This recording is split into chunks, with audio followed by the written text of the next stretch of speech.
यो अबुधाबीमा पर्ने all rim आइल्यान्डको एउटा प्रसिद्ध भवन हो।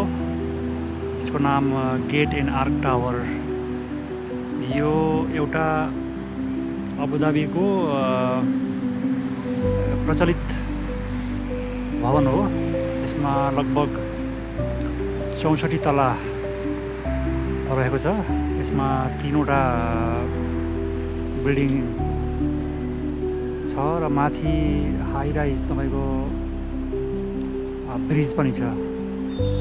हाई राइज ब्रिज देख्न सक्नुहुन्छ। यो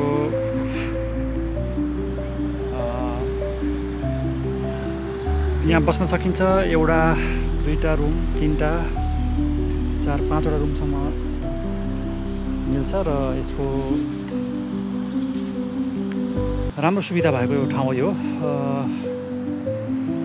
खुल्ला पनि छ अनि पार्कहरू छ। पार्क